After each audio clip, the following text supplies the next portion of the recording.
Similar is 1, 2, 3, and 4, 5, and 6, and then 8, 1. Yeah, it's a basket whip, except that normal basket whips go to the right side of the This is a lead. normal basket So whip. yeah, it's a normal basket whip. That many of you are familiar with, but some might not be. There you go. All right, so Usually up the track and back a track. Right. So there's a variant of this where instead of going to the right, we go to the left. And it's very similar. It's 1, 2, 3, and 4, 5, and 6, and then 8, 1, 2.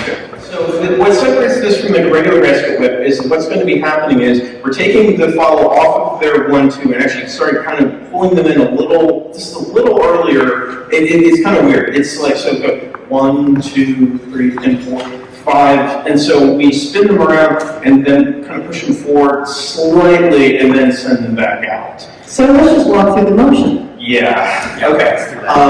So it starts out basically just like a regular swing out for basket whip where you're going 1, 2, except that on the 2 you're beginning to bring up the follows right hand with your left. Which would be the lead's left hand. Left hand, yes, sorry, lead left hand, and bringing it around and then facing them in the direction that they were going. So they end up there. Leads, we have our hands on the hips of our follow. Let's just go that far on your lead. Okay, so you have 2-hand hold. You're going to bring your partner down your left side, and the lead's left arm is looping around so that the follow is turning all the way to the left. Now the follow wants to come straight out, and that's what Tom was referring to as the Titanic, because now we're kind of like we do a split-second lead coming straight forward. You're going to go the other way, Tom. Yeah. So it goes the other way, down the other side. So now we're kind of leading out. So let's start that again. We're getting, but we need to make sure that we're starting the follow's momentum coming right at us. And the problem that I run into when I try to lead this in the wild is that it is the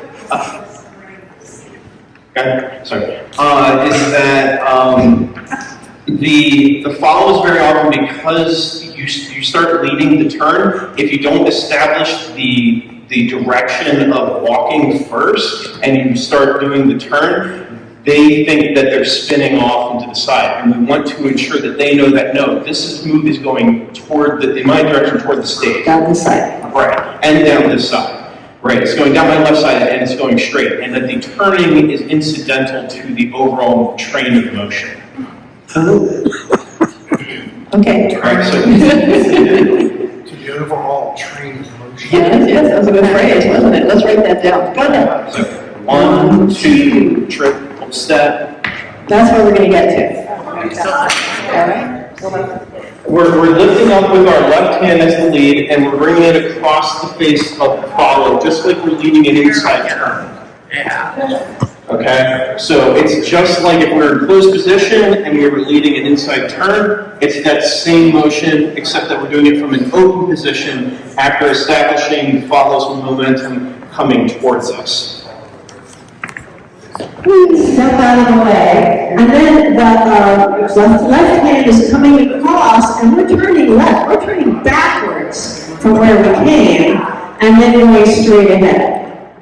And that's what I think I see a lot of follows fighting, like, what? So, yes, you've got to go down the track, but you're actually going to be turning backwards to get there. So we're turning to our left. Okay, and you are here, you want to be kind of away from your partner and kind of sitting down a bit more. So, like, you don't want to be up here. Because, yeah, we want to be further back because our arms are going to be pulling the follow back towards us, and that's going to give us the runway we need to get up to speed and get the follow back down the other direction.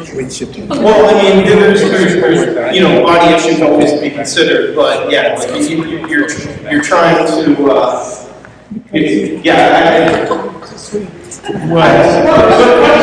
but even in this situation such as this, like I'm still able to establish a fair amount of distance here. So you put out your arms as far as you can, you sit down as far as you can, you give yourself as much room as you can, because you're going to need that space to kind of generate the force going back the other way to finish out the movements. If you're up too close, it's not going to be there. Bring your partner forward by stepping back the way we were talking about. bringing the forward. That might have been what I was in my head trying to allude to earlier, was that you don't want to lead a rock step because, like Sue said, if you're trying to lead a rock step, it's going to disrupt the move. Right. That's what follows don't rock step. Sometimes we force the rock step. Right. Left, triple step, up, triple step, rock step. Okay, gotcha. So it's 1, 2, triple step, forward rock, triple step, rock step. Now we are rock stepping on the back because it's wet. But what we're going to do is a forward, so let's do it really slowly. I'm going to go right, left, triple step. Your weight is on the right foot right now. Andrew is bringing me forward using my hips. Rock, step, triple step, rock, step. Okay? So when you're doing 1, 2, triple step, and then here, I have Sue's, I'm holding on to Sue's, yeah, we're hooked here, but I'm kind of gently giving like a little bit of extra here to like let her know that she can rock forward. Sometimes when you're leading this in the wild, because I've led this move a lot, the follow just won't rock forward and will just hang in place. That's fine. You end up kind of just turning it into a 6 count and sending it back. Yeah, which is fine. Yeah, it doesn't happen. But if you have a good, control and you're able to give them a little forward rock step and then bring it straight back, right? I'm actually remembering it now. You're taking her down your left side, is that correct? Sorry? Down your left side on the way back? Let me double check. 1, 2, 3, and 4. 1, 2. Yeah, my left side. So it's the left side both times? Yes. You switch sides. No, yeah, with the left side coming down for the leads, left side, bring it down left side coming down. I am doing a full circle. I'm really just going out and coming back. But I'm actually doing a full circle kind of a thing. Right, but for the leads, the follow's always going to be on our left. Coming down, they're on our left, going out, they're on our left. So in both instances, they're on our left each time. And you could just flip her off. So there's a couple, you can do a pass by turn like this. Boom, there you go. Oh my God, that's so easy. Okay. It's not that big a deal. The one that I like, because it gets smiles a bit more, is the high five. It also gets confused looks. So either way, all right, but the good news is there's a bailout to the high five. And the high five is high five, and you just put it up like that, and it does a little pass by turn, okay? And if they don't catch it, if the follow doesn't catch what this is, they're just like, hey, what's going on? Oh, look! Planned it, like, it makes sense to do it. Yeah, it's a double gambit. They get the high five, you look like a rock star. They miss the high five, You look friendly. yeah, you're just like, Let's do that. Let's start with our this hand that's throwing so many guys off, and just do the high five going by. Let's do the flip first. Yeah, so flip is, we're leading a rock step, and we're kind of opening our shoulder up. You're going to be a rotating rock step. Yeah, rotating rock step, and then we're just passing by. Make sure you do the rotating rock step to get this one going now. So what you're doing is you're taking the lead's left hand and you're rocking them out so they're opening up. And then you're bringing them forward and flipping them off. Rock step. Rock step. And you are moving your body too to get this going, okay? Rock step. And then now what you're doing is you have to bring your partner forward and then flip them off. So rock, step, take them forward, and then flip them off as they go by. Don't just flip them in place. Okay? So rock, oh yeah, high five. Wait, not the high five, you're just to spin right now. Rock, step, make sure they come towards you, and then turn and turn. These are really 2 points. Rock, step, forward, and then turn. Let's high five now. I think the high five is really cute. So let's have the high five. Yeah, Turn your mic on. So yeah, high five is pretty straightforward. It's the same thing we were just doing, except that we hold up our hand like here. This is a visual lead. We have body leads and we have visual leads, and this is a visual lead. And so we just put it up there. Sometimes What if I were only this tall? then you can hold it back there.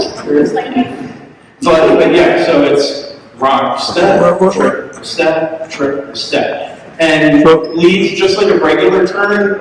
We aren't cranking on this. We're just pulling our hand up here. Follow is walking forward and catching it. It's a visual, but there is a tendency to just want to put your hand up. It's like, oh, okay. And as you said, if you don't, it's going to work anyway. It's just, it's more fun than it does. So you're And doing, then I want you to swivel at the end. you're doing a back, What? you're doing a back rock now. You were doing a forward rock before, right? What? So I'm always doing a back rock on this. Can you show the other move? Okay, sure. So you're doing a forward rock. That was also back rock. Depends on what are you talking foot, about, Tom? Back rock. depends on what foot you're talking about. We're doing a rotating rock step. Rotating rock Not a step. forward rock step. Okay, It's a rotating you're rock right, step. you're right. Oh, is that what you're trying to take? Oh, yes, okay, so it takes rotating rock step, triple step, and then a swivel. Even with the high five, okay, good. Yeah. Okay, let's do that. Off of this, walking forward. Go. 1, 2, 3, and 4. 1, 2, 3, 1, 2, 3, 4, 5, 6, 1. Nice. Yay!